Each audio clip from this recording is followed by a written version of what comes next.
So as you've probably heard, I was in a pretty bad crash when I was racing in Milwaukee, which resulted in me splitting my upper lip pretty much completely in half. And I wanted to make a full-length video about this, really for two main reasons. The first being, it's a lot easier to just explain what happened once instead of answering every single message in talking through the crash and reliving it multiple times over and over and over again. So that one's for me. And then the second big reason is I'm just trying to be more open and raw and candid with not only the highs of bike racing and this lifestyle, but also the lesser talked about and definitely the lesser shown on social media, the lows that come along with this lifestyle as well.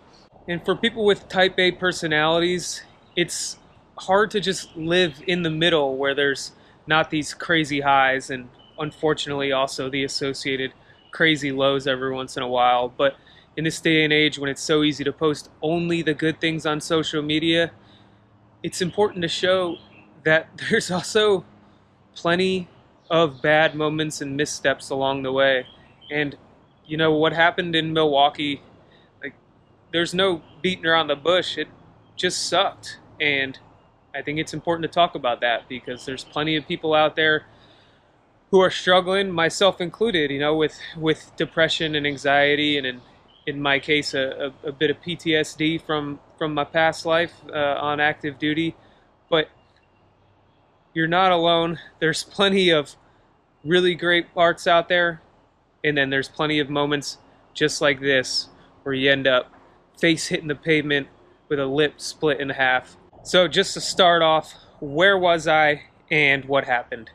So I was racing the Tour of America's Dairyland in Milwaukee, Wisconsin. It's 11 crit races over 11 days. And then this accident was on day 2, 10 minutes into the race in the town of West Dallas, just outside of Milwaukee. 10 minutes into the race, we were coming around a left-hand bend. Everything's going pretty quickly. And then there was just a big congestion just out of this left-hand corner. So I was on somebody's wheel, just outside of somebody's wheel. And rather than turn left to avoid the congestion, they kind of just went straight through the corner towards the barrier. And I was just behind them, also going pretty quickly, probably like 25 miles an hour at that time. And as that person in front of me had continued straight, their bike, their foot and pedal specifically, went into my front wheel and snapped a couple spokes, stopped the front of my bike completely dead, and sent me straight over the handlebars onto the pavement, the curb area. It all happened super fast, and I do remember it all, and I was put through all sorts of concussion protocol at the end, and I never lost consciousness or didn't forget any of it, but that moment specifically where I went over the bars, it just happened so fast. I mean, I didn't even get my hands down in time to stop my fall. I fortunately broke my fall with my shoulder in my face, and joking aside, thank God for the technology of helmets, because that helmet crumpled perfectly in the front. My glasses, my eye protection's completely ruined. It was scratched straight across the entire left eye. And yeah, I kind of popped up and immediately saw blood gushing from my face. Thought it might have been a broken nose, so I was kind of touching my nose for a moment, but nothing was going on there. And then I could see the motorcycle ref. He was asking me if I was okay, and in the reflector of his visor, in the reflection of his visor, I saw that my upper lip was split completely in half. So when he asked if I was okay, I said no. Got brought outside the race course, and then the emergency staff on scene, they did an excellent job. They brought me to their tent, ran me through all the concussion protocol, cleaned up the cuts on the spot the best that they could, and we're pretty much straight to the point, saying that I would need to go to a hospital as soon as possible and would need to get this stitched back up, likely by a plastic surgeon, because it appeared pretty deep to them. At this point, I hadn't really seen my face any more than I had immediately in that motorcycle ref's visor, the reflection of his visor, but it was very obvious to me from the looks everyone was giving me as they walked by and I walked by them that my face was jacked up. So I called around to the nearest I called the nearest Veterans Affairs hospital just to make sure they had an emergency room, which they did. It had excellent reviews, and told them that I would see them in 10 minutes. I'd be the guy walking in with a bloody mouth. So what happened at the hospital? All right, so I walked in. They were super friendly. They got me checked in and brought into one of the emergency rooms all within like the first 5 to 10 minutes. It was super fast. It was incredible. And then not too long after that, 2 general practitioners came in and they kind of just poked around a bunch and saw how everything looked in my mouth. They talked very, very doctor-like amongst each other over my bed there for a little bit. I kind of understood some words here and there. Obviously, they were talking about my mouth, and it didn't sound good. And then after collaborating with each other, they came back to me and said that they could stitch my face, but it would probably turn out better if a plastic or cosmetic surgeon had stitched it together for me. But the nearest cosmetic surgeon is at a nearby hospital, and it would take him about an hour to get there. And so they asked if I wanted to have it done right now by them, or if I'd like to wait for the plastic surgeon. And I'm ugly enough as it is. I don't need somebody else messing my face up any worse than I've already done on the pavement myself.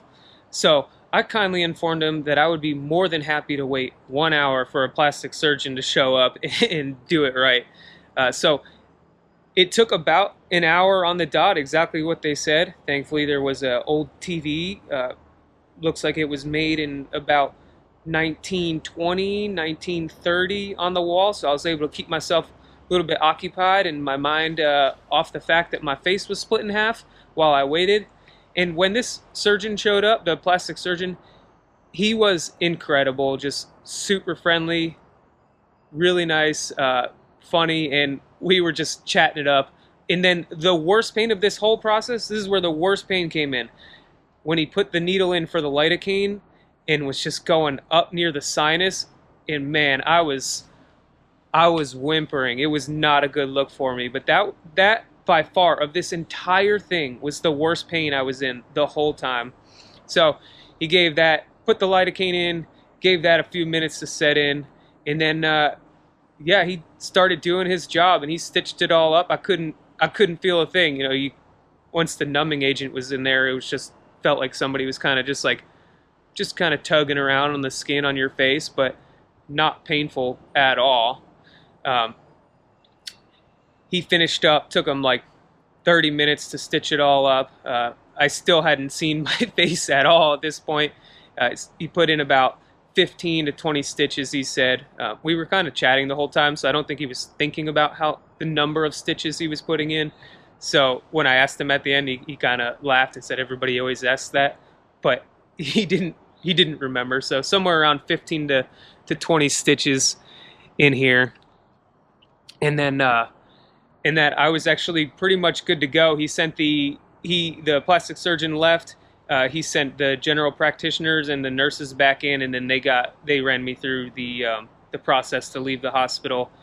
And then yeah, I went back to the team house from there. That whole process in the hospital was about 3 hours long from start to finish, which pretty good all things considered.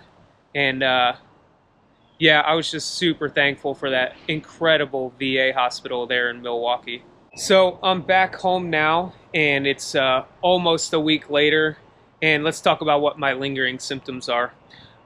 Obviously, the lip is still healing, but it really does look so much better every day. Like, I had so much swelling in the upper lip the first couple days it stuck out so far, and my lisp was insane. I'll add a link to a video I made like 2 days later, so you can see how much worse it looked then.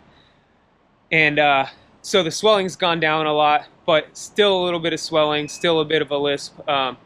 It only really hurts if I open my mouth wide, like if I forget that I've got that, a wound on my face. Like I went to bite into an apple yesterday, just completely zoned out, and yeah, just kind of stretched my lips wide doing that, and that hurt pretty good, just a shock there. But the lip, it, like throughout the day, there's no pain associated with it. It hurts like on a scale of 1 to 10, like a 1 or a 2 while I'm talking, but not bad.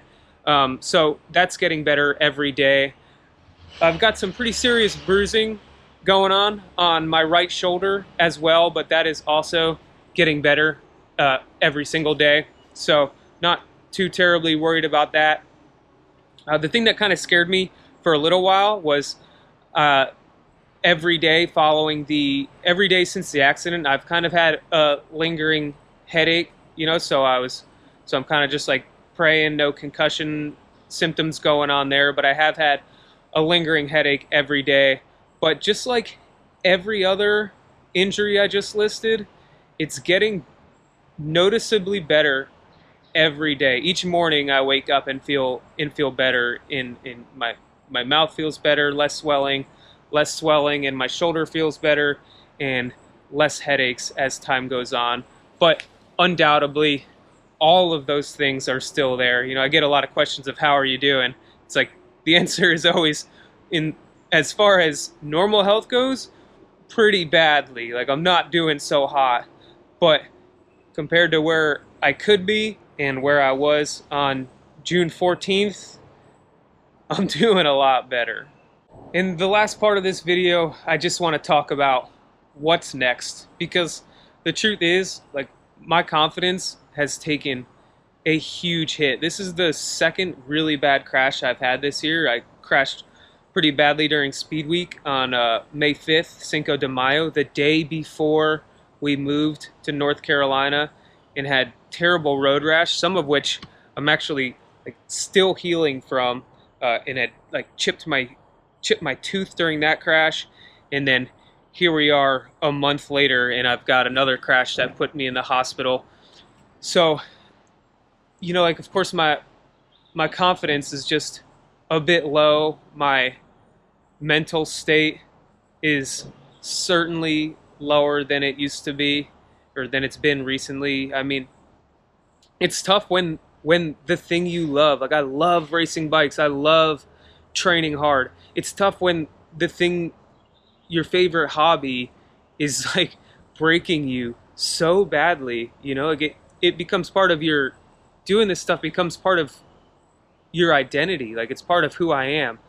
And when you start to have self-doubt and wonder, like, are you even good at this? Is this what you should be doing? Like mentally, that's tough. It's a tough thing to work through. And I'm I have these thoughts all the time, and I wonder and think about this stuff. So like, I don't have an answer or a magic button to be like, yep, good to go again, ready to race. So as far as what's next, racing wise, like still just thinking it over, just figuring out, like letting myself get back into training and work my way back into outdoor riding, and then kind of just gonna see how I feel from there and get back into racing competitively when I feel like it. I have a feeling I'll know when it's right to get back into racing. I just don't know yet. In the meanwhile, I've signed up for a bunch of like the full race series on my whoosh. So I'm trying to do some indoor races, keep the intensity high and give me like a good reason to continue to train really hard. I don't really need too much motivation to train hard. Like I just straight up love the process of training smart and training hard. But putting some virtual racing on the calendar, like that helps too. At least for me, that helps give me something to look forward to. And then, I've just been trying to also think of, like, I've got two other like big ideas for things I'd like to do in the future. The first one and to keep my motivation up. And the first one is to do some sort of like challenge to raise money for charity, maybe like an Everesting challenge later in the year, because not only then would that be a great like selfless thing to do, but it would also give me even more motivation to continue training hard and have something to look forward to. Or like along that same vein, one of the other ideas I had would be like a team style event around the velodrome here in Asheville, North Carolina, where I get together a group of people and I want to make this into a big old YouTube video, and maybe have like a group of 5 to 10 people, and the challenge is try to do 100 miles in less than 4 hours. And you can, so that'd be a 25 mile per hour average, just one person riding at a time around the track, and maybe we have like one bike computer or watch, and you kind of hand it off like a baton. So just one person going, they do a few laps, pass it off, and see if we can't break 100 cumulative miles as a group, which is one person riding at a time, 100 cumulative miles in less than 4 hours. So like that's just one random idea I've had on top of that. I don't even know if it's a good idea. Let me know if you've got better ideas for a challenge in the comments below. And so I like that's my first idea of ways to keep my motivation high. It's just a couple different fun things I could do to raise money for charity and put stuff out on social media and YouTube. That's just kind of like telling a fun story, something that's bigger than me or any one specific cyclist.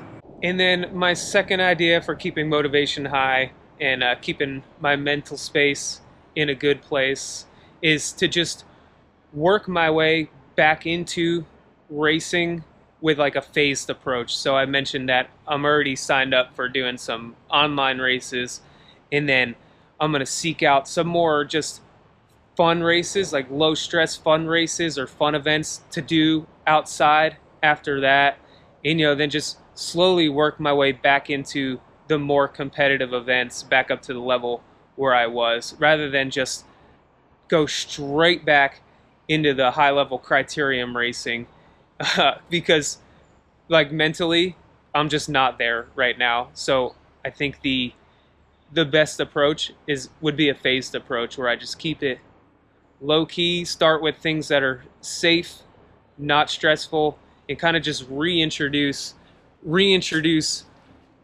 all the really hyper competitive stuff a little bit at a time until I get back to a level mentally and physically, where I feel confident and comfortable that that's the right thing to do. So anyway, that's a full recap of everything related to the crash.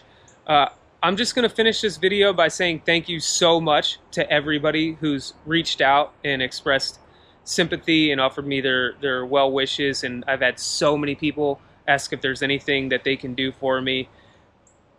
I would be nowhere today without the support system that surrounds me. So to all of you out there who've shown interest in what I'm doing, who I am as a person, and just taking care of me through some of these tougher times, thank you so much.